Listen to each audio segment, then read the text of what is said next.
commonly get when talking about intuition is, what if I don't trust myself? How could I possibly know it's right for me? Okay, well then you got to work on starting to trust yourself more. The number one way to do that is to keep your word with yourself. The reasons we don't trust ourselves is because we don't keep our agreements with ourselves. You know, little things like we say we're going to work out and eat better, and then we don't do it. Or we get cheated on in a relationship and say, I'm never going to attract an unavailable person again. I'm never going to attract a cheater again. And then we see ourselves dating the same kind of person. You know, we say we're going to really sit down and write that book on the first of the month, and then we don't. These are the ways we establish a pattern of not trusting ourselves. So if you want to trust yourself more, keep your word with yourself. Trust and integrity are partners. And remember, integrity starts with an I. It's not just about keeping your word with others. It's truly about keeping your word with yourself.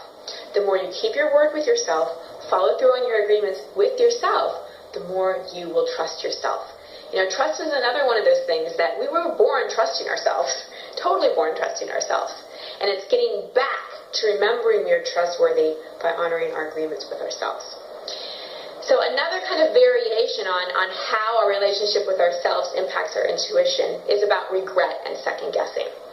Okay, regret, totally useless. So we all buy into this kind of misunderstanding that there's a wrong decision and a right decision.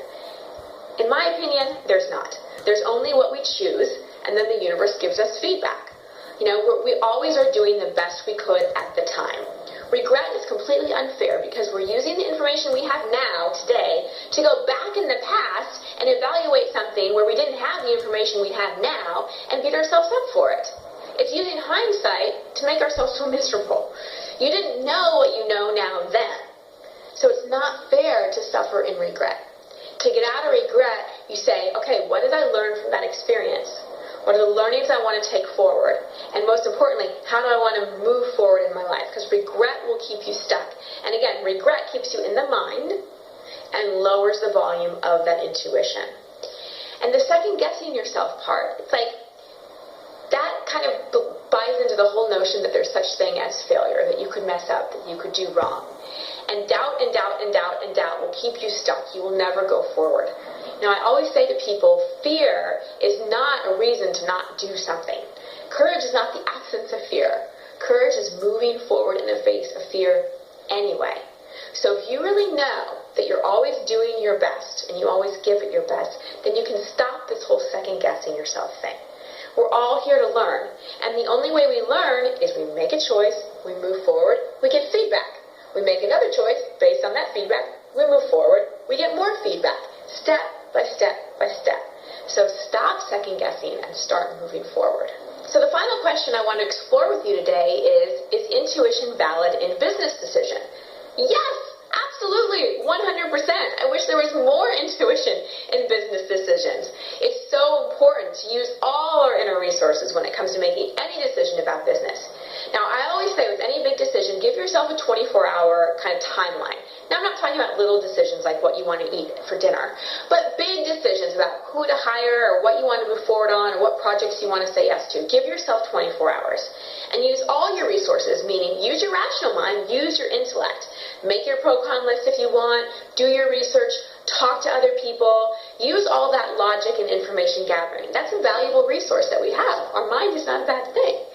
But then also use your intuition. So gather all that information and then go sit on your meditation pillow or sit somewhere where it's quiet.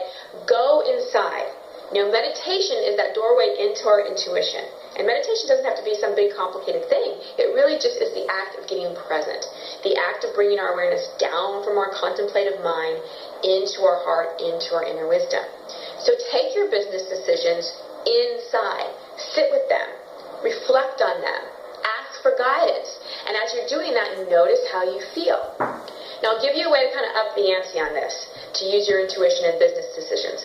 How you can do it is you can write out on pieces of paper the different decisions you're considering. Let's say there are two decisions. Let's say you're deciding on who to hire, and you're deciding between two people. So you write the name of one on one sheet of paper, the name of the other on the other sheet of paper. You put them on the floor, close your eyes, you center yourself, you bring your awareness into your intuition, and then you step onto one of those sheets of paper, and you really feel into the energy of that person, what they're like to work with, what they could offer your company, what the relationship would be like. You feel into it, and you notice how it feels. You notice the images you see, you notice what you hear, you notice how your body feels, and use that as information. And then you step back, recenter yourself, step into the other one. Notice how that one feels. And your intuition will communicate to you. And this is really, really, really valid, because a lot of times when we're struggling with a business decision, it's our intuition that will either confirm or deny it. And as I said earlier, intuition is either a hell yes or a hell no. So when there's doubt, it's a no. And I can tell you times in my business when I've only used my logic and I've only used my mind and I didn't listen to that intuition, I wish I would have later. And then I have the opportunity to make my next business decision based on my intuition. Remember, your intuition may not come up with a lot of reasons, but it's important that you trust it. So when approaching your business, I really want you to have a comprehensive approach.